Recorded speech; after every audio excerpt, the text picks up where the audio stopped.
दोस्तों, मेरी लाइफ को कुछ ग्रंथों ने बहुत अच्छे से प्रभावित किया है। उनमें से पहला तो है भागवत गीता, फिर है आचार्य चाणक्य का नीति शास्त्र, और उसके बाद एक महान ग्रंथ लिखा गया प्राचीन भारत में, उसका नाम है पंचतंत्रम। पंचतंत्र, क्या आपने बचपन में पंचतंत्र की कहानियाँ पढ़ी होंगी? ठीक है, शायद आपने सिर्फ कहानियाँ पढ़ी हों। बहुत कम लोगों को मालूम है ये जो पंचतंत्र किताब थी ना, ये मैनेजमेंट की एक हैंडबुक थी और अभी भी है। या इस किताब के अंदर 73 कहानियाँ हैं और 1090 श्लोक हैं जो सारे के सारे मैनेजमेंट से लिंक्ड हैं। राइट, 5 सेक्शन में है, इसलिए इसको पंचतंत्र कहा जाता है। पहला सेक्शन है मित्र भेद, फूट कैसे डाली जाए लोगों के बीच में। मित्र संप्राप्ति, किसी को अपना कैसे बनाया जाए। या काक उलूकियम, काक कौआ, उलूक उल्लू, इनमें वैर होता है, that means how to manage a war. लब्ध प्रणाशम, ऐसी क्या गलतियां हैं जो आप करेंगे तो आपका कमाया हुआ धन सारा चला जाएगा।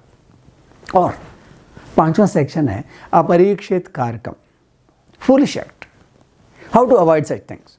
ओके, मैं ज़्यादातर समय नहीं लगाऊंगा इसके ऊपर, ये ब्रीफ लिखा है इसके अंदर, आप देख सकते हैं, चाहे तो खरीद के पढ़ सकते हैं। संस्कृत में है, हिंदी ट्रांसलेशन साथ में है। गुड।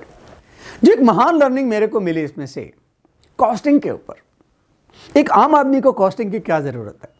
देखिए, मेरा अधिकतर जो सर्कल है एम्प्लॉय कैटेगरी के लोगों का है, या फिर जो बिजनेस ऑनर्स हैं वो सारे के सारे मैन्युफैक्चरिंग वाले हैं।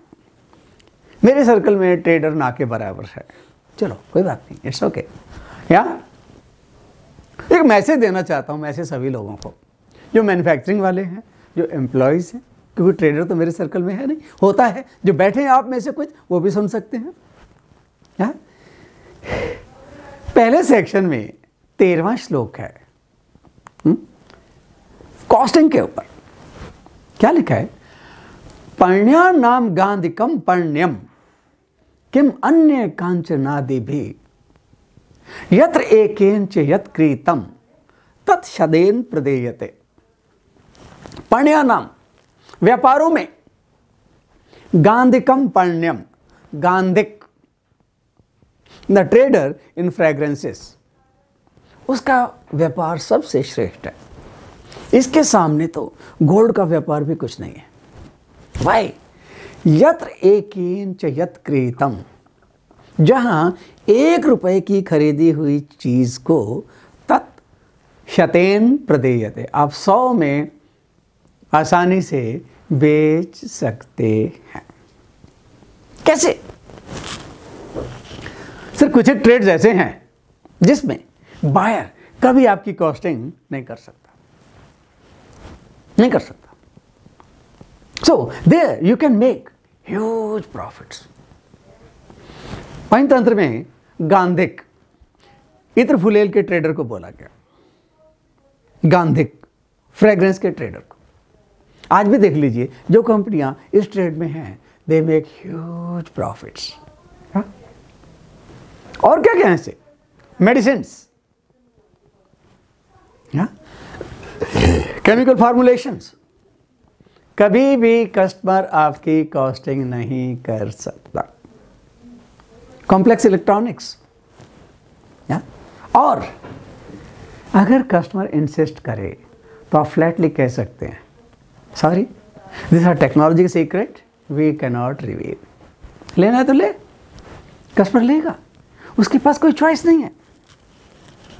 और फिर एम्प्लॉय कैटेगरी को मेरा मैसेज है, अगर नौकरी करें जहां तक हो सके इन कंपनीज में करें।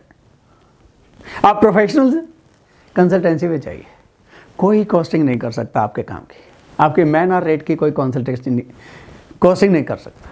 लीगल सर्विसेज, आपके मैन आवर रेट की कोई कॉस्टिंग नहीं कर सकता। You can charge anything, it depends all on your reputation in the market where you are standing. तभी ये अमेरिकन कंसल्टिंग कंपनी बहुत ज़्यादा सैलरी दे पाती है। क्यों? कमाती उसी हिसाब से।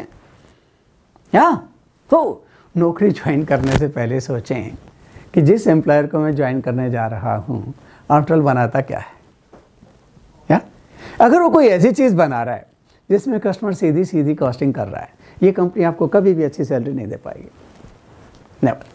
लेकिन जहाँ कस्टमर प्रोडक्ट की कॉस्टिंग ना कर सके, नेचुरल है, ये मैन्युफैक्चरर उसी हिसाब से चार्ज करेगा और स्टाफ को भी सैलरी उसी हिसाब से दे पाएगा, राइट। ओके, क्विकली एक छोटी सी स्लाइड और कॉस्टिंग के ऊपर, या ध्यान रहे बेसिक नॉलेज कॉस्टिंग के होना जरूरी है। मैं नहीं कहता कॉस्टिंग में एक्सपर्ट बन जाएंगे मेरी स्लाइड से, लेकिन फिर भी क्या मोटा मोटा देखने की कोशिश करें रॉ मटेरियल कितना डाला हुआ है, प्लस बॉटम पार्ट्स, अगर नट बोल्ट वगैरह फास्टनर्स कुछ ऐसी चीज़ें हैं तो जिस मशीन पे प्रोसेस हुआ कितने की मशीन है, स्ट्रेट लाइन मेथड लगा के SLM 10 साल में मशीन को डेप्रिशिएट कीजिए या उससे आपका ईयरली कॉस्ट कितने दिन चलती है वगैरह वगैरह, मशीन का रेट निकलेगा, कितनी इलेक्ट्रिसिटी है, मोटर कितनी खाती है, कितनी इलेक्ट्रिसिटी कंज्यूम होती है, मोटर किस साइज़ की, जो लेबर लगी है प्लस हेल्पर क्या कॉस्ट है, ओवरहेड्स आपने सिर्फ और सिर्फ प्रोसेसिंग पे देने हैं 15% से 20%, बहुत हैं, इससे ज़्यादा कोई ज़रूरत नहीं। या inventory carrying cost 1% per month is quite okay, क्योंकि ये मैन्युफैक्चरर क्रेडिट से बाल खरीद के क्रेडिट पे बेच रहा है और उसको पैसे 30 दिन में 45 दिन में मिल जाते हैं, तो it's okay, 1% is quite okay. या रिजेक्शन कंसिडर करें तो रिकवरी फ्रॉम रिजेक्शन भी लें, पैकिंग फ्रीट देखें और प्रॉफिट 6 to 7% इज ओके। या fine, have basic knowledge of costing, yeah, so that no one is able to fool you, yeah, fine, always remember पर्ण्यानाम गांधिकम पर्ण्यम किम अन्य कांचनादिभि यत्र एकेन च यत् कृतं तत् शतेन प्रदेयते। Thank you.